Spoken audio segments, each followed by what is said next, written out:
so cliche, but I miss my friends.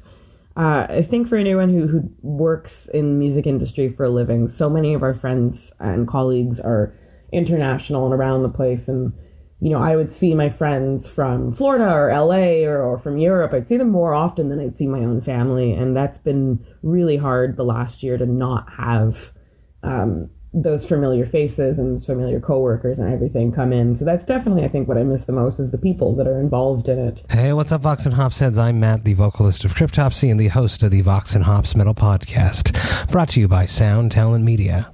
I hope you've been having a glorious week so far. I most certainly have been. Today's episode is a very, very special episode. I want to shine some light on the impact that the pandemic has caused on the music industry. To do that, I reached out to a bunch of my contacts, which I have had the pleasure of working with whilst on tour with Cryptopsy. I asked them to record themselves answering a series of simple questions and to send me that audio file. I have now turned that into this episode.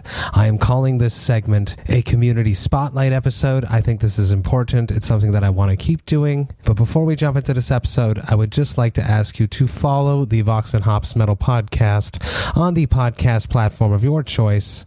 But more than that, I'm also asking you to rate it and write a review, because when you do that, more metalheads just like yourself will be able to find and discover the Vox and Hops Metal Podcast, and I would truly, truly appreciate that. Now, this is Vox and Hops episode number 257, the community spotlight on metal promoters and metal bookers from around the globe.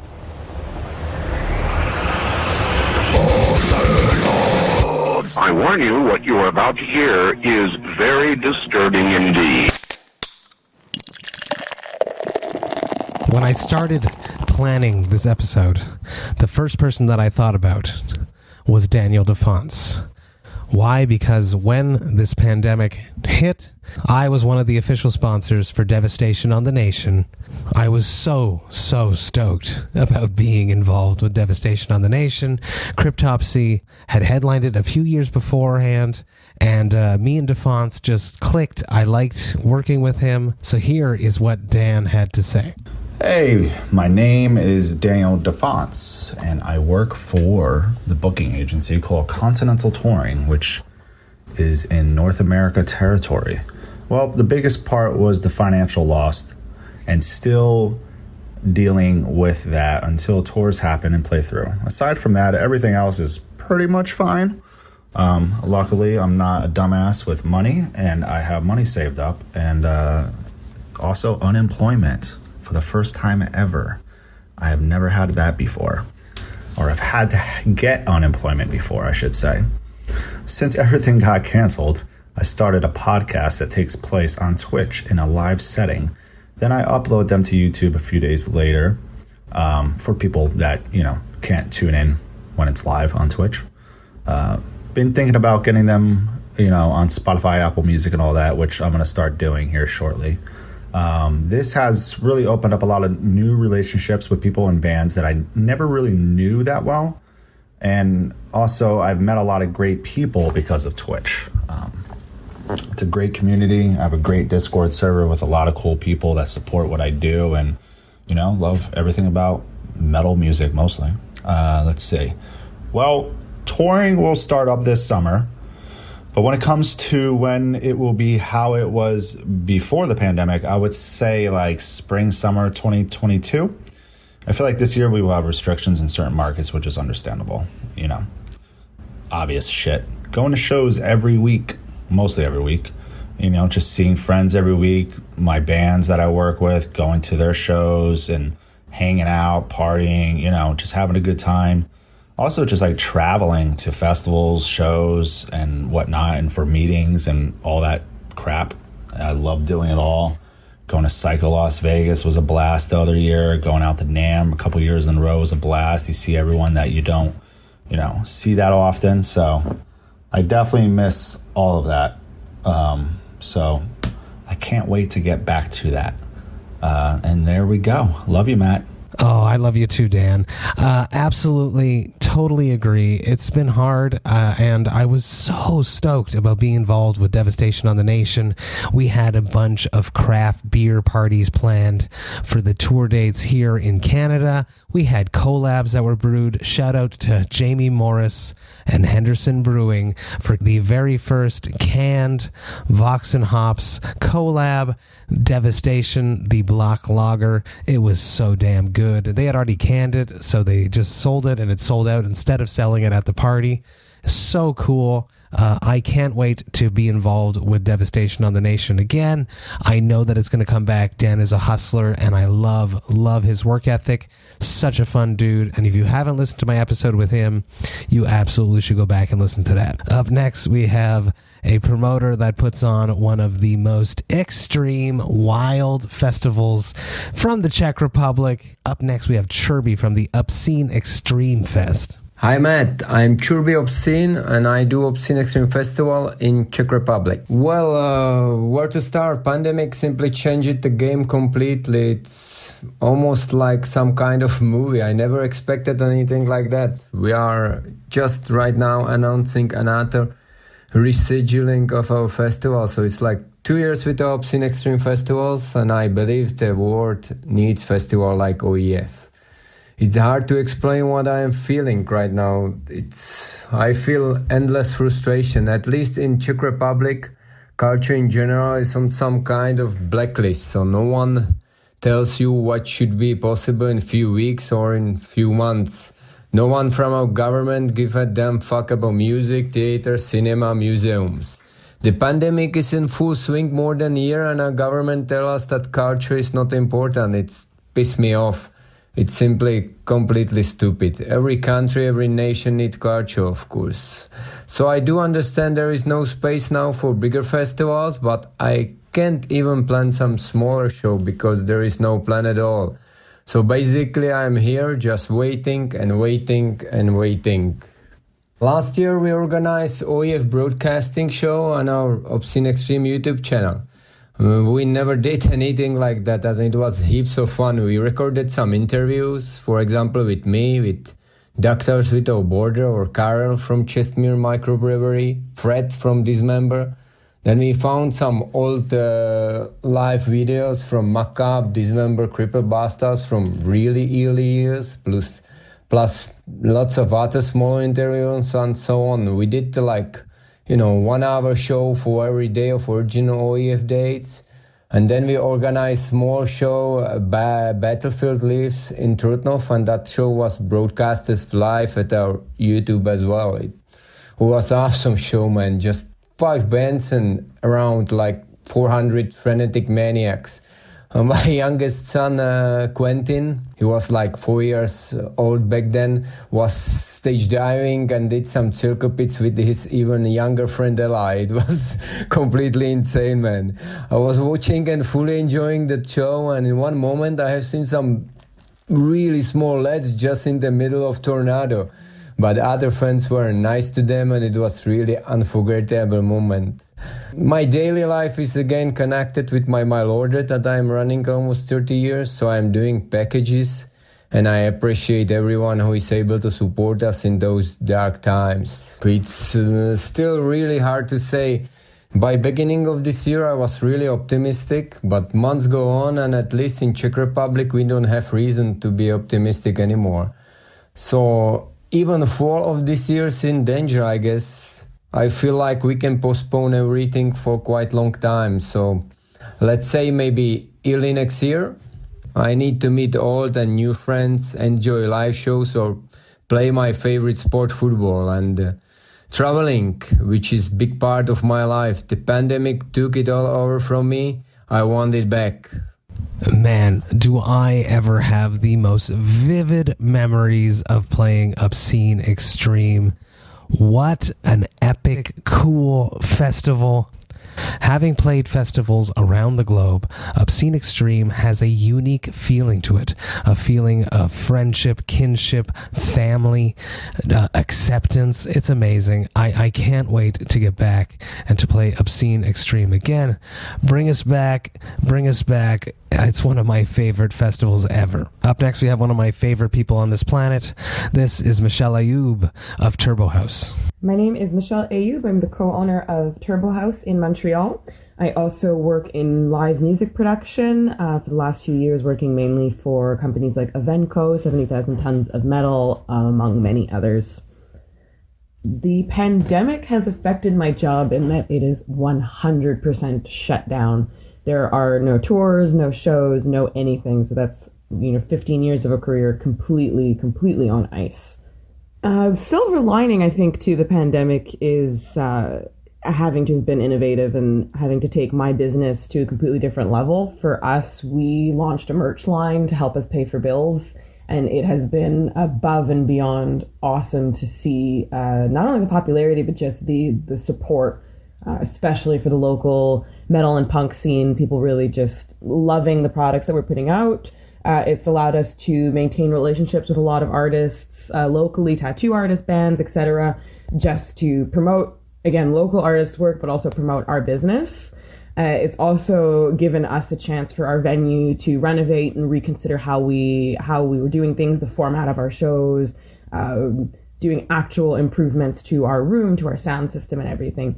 So it's really just been trying to keep busy and trying to find alternative sources of revenue, just really to keep our head above waters, because unfortunately so many venues are succumbing to the pandemic. Touring returning, I want to be optimistic and I want to believe that the tours that are popping up recently for this fall 2021, I'm trying to stay optimistic in that they'll happen, but I have my doubts. This is now, whatever wave that we're in, with every wave that comes, we've had waves of reopening. And while I know some countries are really pushing the tours, it's hard to imagine the international bands committing to that right now. So all that to say, I'm keeping my fingers crossed for fall 2021, but realistically, I have a feeling that we're looking more towards spring, summer 2022. But that's definitely something I would love to be wrong about, because I will happily jump on a tour again as soon as I can. I think what I miss the most about life before pandemic, at least when it comes to, work and music, is, sounds so cliche, but I miss my friends. I think for anyone who works in music industry for a living, so many of our friends and colleagues are international and around the place. And, I would see my friends from Florida or LA or from Europe. I'd see them more often than I'd see my own family. And that's been really hard the last year to not have those familiar faces and those familiar coworkers and everything come in. So that's definitely, I think, what I miss the most is the people that are involved in it. And when it comes to my bar, my venue, I miss my regulars. I miss my staff. And I always kind of consider myself mildly antisocial, but via what I did for a living, had a great social life, and I really fucking miss it. So I think that's definitely what I miss the most. That seeing buddies and being able to give them a hug and, have a drink with them is definitely what I miss the most. I love Michelle. I miss going to shows and doing interviews or just simply hanging out and seeing Michelle there. She's always working these gigs. She is one of Montreal's hardest working individuals in the music industry. I absolutely love her bar. If you come through Montreal, go to Turbo House. You will not regret that. You will have a good time. You will have some good drinks. They have killer mixed drinks. We were about to bring in the VOX&HOPS curated craft beer list right before the pandemic shut everything down again. So there will be good beer there. I had my first year anniversary party with the live interview with Lord Worm at Turbo House. I love Turbo House. I love Michelle. I love how they've hustled and they've turned their business into a merch business. I love it. I can't say that I love them enough. I love Turbo House. I love Michelle. Can't wait to see you again. Thank you so much for being a part of this episode. Up next, we have another wonderful human from across the globe. This is Gino from Slamman Bookings. My name is Gino Somprasong Makkhasakul.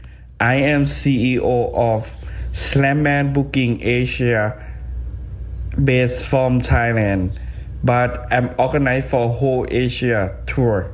So we lost a lot of money for deposit for band, for venue, for production company, so we lost everything. And as more the cost is flight tickets, because we are Asia tour that we need to fly every day, so we spend a lot of money for flight tickets, so we cannot get refunds, because airline also they give the coupon. Venue also they did not give us the deposit back, but they have to offer us for the new dates. So I don't know that when we're gonna be come back again. So yeah. So after COVID-19 happens, so I have to forget local bands.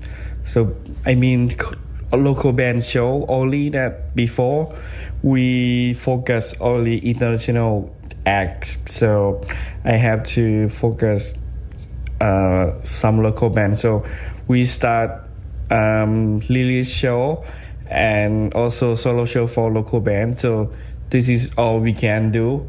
And also we release some merch for band. That's all we do on quarantine active. I think the tour for Asia tour that's gonna be happen on this October, because Thailand government they announcement that border open on October, and also I think that makes sense that we can tour again on October. And also many country in the Asia they release vaccine, and also if Thailand border open, I think the country around Thailand or Asia gotta be same to open border at the same time. And also we can organize that band, so hopefully it's make it happen. I miss about show, about reload out, and because I work only entertainment industry, so I miss a lot for. So when I saw the venue is empty, it's not me. So I miss a lot about show. That's how people feeling, how many people to come to show. I miss feeling when the fan asking buy some shirt from CD, and I miss about when we dinner at restaurant with Porter and drinking after show. Actually, mostly I miss about tour life. That's I miss the plane, yeah, because before I almost fly every day. Yep. I love Gino. The last Cryptopsy show that I performed was on a tour that Gino booked. The last gig that Cryptopsy played was in 2019 in Seoul, Korea.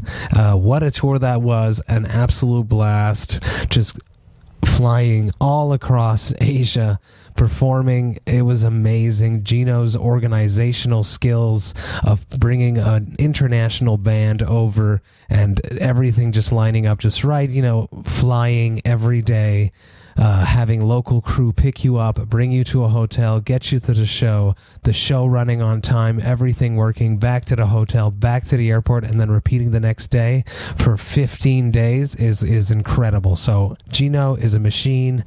I love you, Gino, and that is why VOX&HOPS helps sponsor all of the shows that he's got coming up, and we were doing that before the pandemic, and I'm going to keep doing that after the pandemic. Gino, you rule. I can't wait to come back and play more gigs with you, bud. Up next, we have Ronny Frohner, who's one of the guys that organizes Kaltenbach Open Air from Austria. Hey guys, my name is Ronny Frohner. I'm from Vienna, Austria.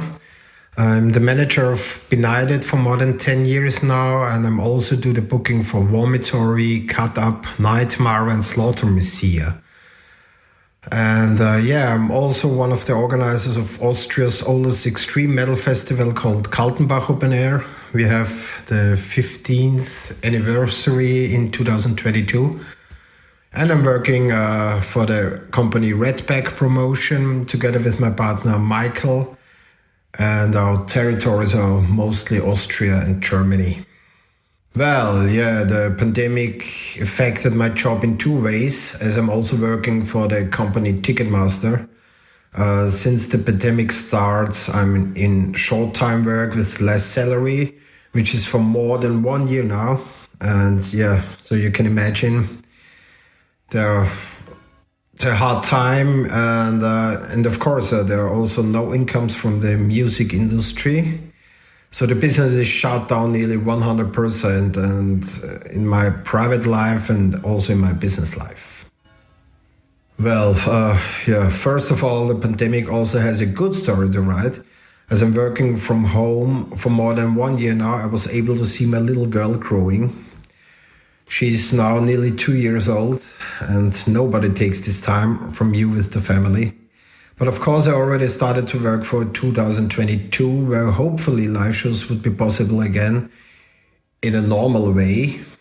But the most difficult thing is the ability to plan. Nobody knows what the future will bring. That's, in my opinion, the main problem at the moment. Yeah, well, to be honest, I don't think that there will be big tours coming around this year. Maybe there will be some smaller club shows with safety concepts, but all the big tours, festivals, and so on, I see earliest in 2022, when most of the people got vaccinated. Yeah, so I think maybe January or February next year, it should work in a nearly normal way again. And we also cancelled our festival this year in August. It makes no sense for us to make it happen. And we want to celebrate our anniversary in a good way with all the bands and the visitors. Well, yeah, I hope I'm wrong, but I don't think you have to be a prophet to return to normality earlier than 2022. I wish for all bands, promoters, venues, of course, that it starts earlier, but I just can't believe it at the moment, to be honest. Yeah, that's a lot. Doing shows by ourselves, visiting shows, meeting friends, and especially the simple things like having some beers at locations together or going out for dinner. That are the main things I really miss after this horrible year. And I haven't seen so many friends from abroad for nearly 1 year now. So I hope the summer makes it a bit easier for everyone to travel and meet friends and visit smaller shows, going for lunch, going for dinner, going for a beer. So yeah, let's see what the rest of the year will bring, and of course what the future will bring. Hopefully better than 2020 and until now in 2022. Thank you. Man, did I have a blast at Kaltenbach. I can't wait to get back there. Plus, he's been managing Benighted, who are my favorite French metal band. Julien is one of the coolest, nicest humans in the world, and he honestly gives the best hugs. So he must be dearly suffering during this pandemic when he can't hug people. I had such a blast playing Kaltenbach. It was the first time that I ever played with pyro going off in front of me at the front of the stage. It was insane.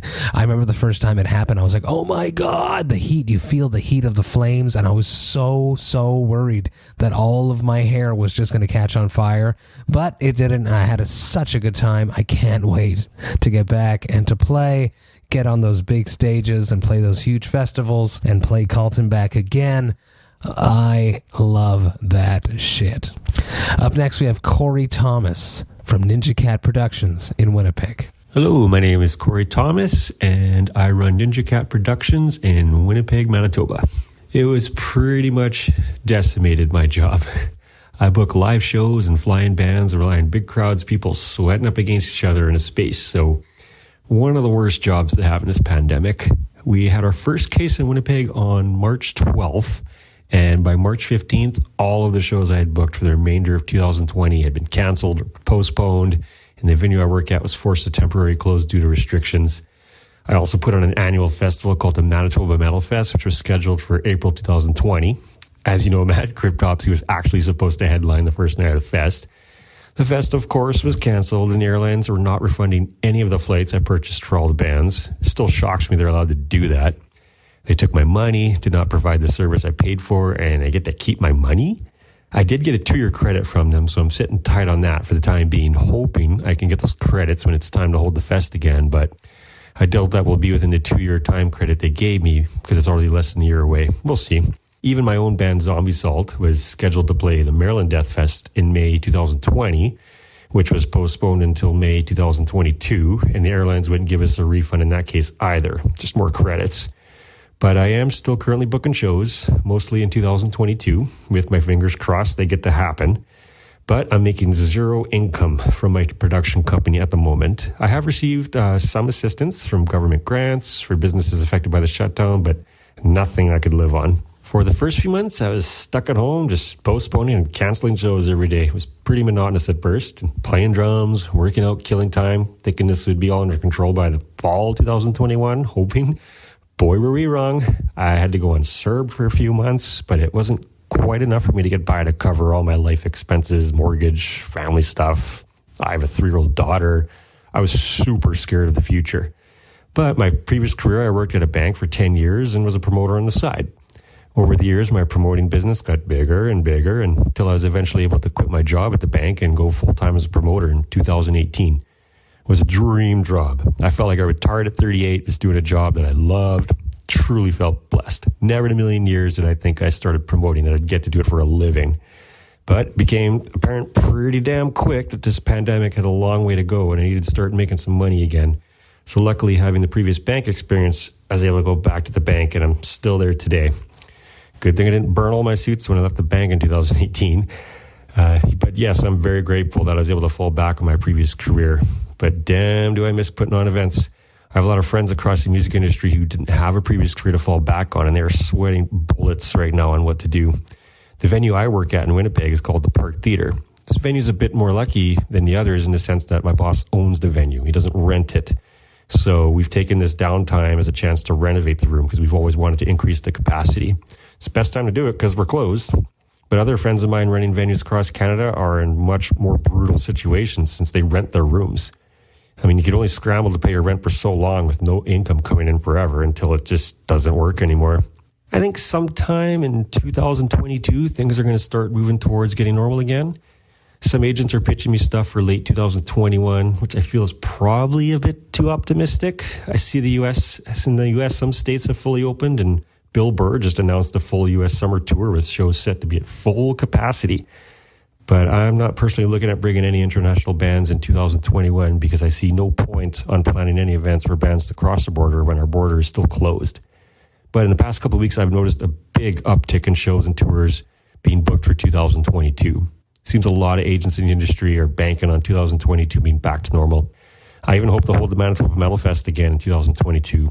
Probably won't be in April like it is every year because I need way more time to plan it. So maybe fall 2022, I could bring the fest back. Even the Maryland Death Fest, I see, just postponed the festival for the second time, and it's rebooked for May 2022. Of course, I miss seeing my family and friends.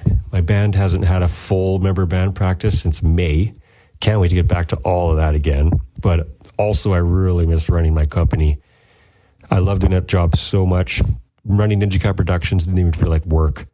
And working with bands I loved growing up was always a trip. I started as a local promoter and got to the point where I'm booking Anthrax, Cannibal Corpse, Obituary, Guar, Voivod. These are bands I grew up on, and now I'm booking them? Just insane. I was always excited to go to work. And I truly believe things will get back to normal eventually. Yeah, this virus will always be around, but I think we'll be able to live with it. Human race has been through a slew of pandemics before. We'll get on the other side of this, and I'll be there ready and waiting to bring metal back to the masses. Cheers. The only gig that Cryptopsy had this year was the Manitoba MetalFest. This was canceled at basically just about the last minute because it was about a month after the pandemic hit. Cory had helped me set up a live interview with Samus, the awesome drummer and YouTube sensation at Sucrum's Brewing. I was so stoked about this, and Cory was awesome to help me set this up. He did basically all the legwork. I threw the idea at him, and he made it happen, so I hope that we can get over there and play the Manitoba Metal Fest, because that lineup was sick, and we haven't played in Manitoba enough or often enough. So I definitely want to get over there and play and hang out with Cory, honestly, and drink a few Sucrum brews. Up next, we have Bretton Melanson of the Armstrong Metal Festival. Hello, Vox and Hops. This is Bretton Melanson, president of the West Metal Entertainment Society. We're a non-profit organization best known for Armstrong Metal Fest in Armstrong, BC, Canada. It's a small town, so for those who don't know where it is, it's about halfway between Vancouver and Calgary. We also put on a few smaller local shows here and there and book the occasional tour that comes through. The pandemic has forced us to cancel AMF 2 years in a row, and the local shows and tours have been non-existent. West Metal is a labor of love, not something we make a living from, so we all still have our regular jobs, but it really sucks to see the joy of everyone coming together just stop. Much like many office-type businesses, we've had to switch to Zoom for all of our society meetings, and we keep constant conversation going in a WhatsApp group chat to maintain communication and plan society business. I think touring will return once the vaccine fully makes its rounds. Here in BC, that's expected to be around September, so I think shows and tours will make a return this fall. What I miss most about life before the pandemic is band practice. The connection of making music with other people and then presenting that to an amped up crowd. On the promotion side of it though, seeing the joy AMF brings people is so heartwarming and fulfilling. The kind words we see all over social media really make everything worthwhile. And right now, seeing the kind words from people who are looking forward to our return make us really look forward to when we can provide that again. The fact that people love what we do so much is so rewarding. On behalf of all the West Metal directors, Jesse, Heather, Andrew, Kate, and myself, thanks for having us on the show. Man, we had a blast when I played the Armstrong Metal Fest a few years back. We were actually in the process of writing the Book of Suffering, Tome 1. When we were there, I remember sitting in the hotel room and writing the lyrics to Detritus. But not only that, it's also the night that I met Brittany Slays from Leash the Archers. It's the night that we hung out with the Archspire dudes for the first time. There was West of Hell that basically almost caused a fire. It was super cool. Crazy night. Loads of fun. Ash from Revocation was there. We drank a bunch of beers. It was crazy. Bretton is just a gem of a human. If anyone that goes to Thirsty Thursdays is listening to this episode, Bretton has come quite a few times, and I truly, truly appreciate him. He's an excellent human. Can't wait to get back to the Armstrong Metal Festival and to play more gigs. So that's it. I'm going to wrap up this episode right now. I'm so stoked that these 7 amazing humans from across the globe have taken the time to answer my questions about what their professional life has been like due to the pandemic. It's been tough. It's been hard. All of you Vox and Hops heads listening at home right now, if you want live music to survive the pandemic, you must support it. As soon as it comes back, as soon as we can go to shows again safely, go to the shows. Support. That is your job right now, because if you don't do that, it won't survive. And if there are people that are hustling and doing things on the side, support them, support the things you love, support culture, support art. That is your mission. Thank you so much for listening. Hey, thank you all so much for listening right to the end. You know that I love and appreciate that. I am just so blown away at the response from all of the promoters and booking agents from around the globe that participated in this episode. I love you all. I am extremely honored to have you in my life as my friends. I love that when I write you and ask you to be a part of something like this, you respond positively and you participate. I truly appreciate that. And I'm sending you loads of love and gratitude. And I know that your hustle and your drive will only make you stronger and come out of this pandemic a better human and a better business person. If you enjoyed this Vox and Hops episode, you should sign up to the Vox and Hops Metal Podcast mailing list. You can do it on my website, VOX&HOPS.com. That's VOXandHOPS.com. And when you do that, you shall receive 1 email a week containing all of the details of everything that has happened in the world of the Vox and Hops Metal Podcast throughout the past week. Trust me, do it. Sign up to the Vox and Hops Metal Podcast mailing list because I don't want you to miss a single thing. The Vox and Hops Metal Podcast is brought to you by Sound Talent Media. I have one more episode coming at you tomorrow, but until then, remember to enjoy life, metal, and craft beer. Cheers, Vox and Hops heads.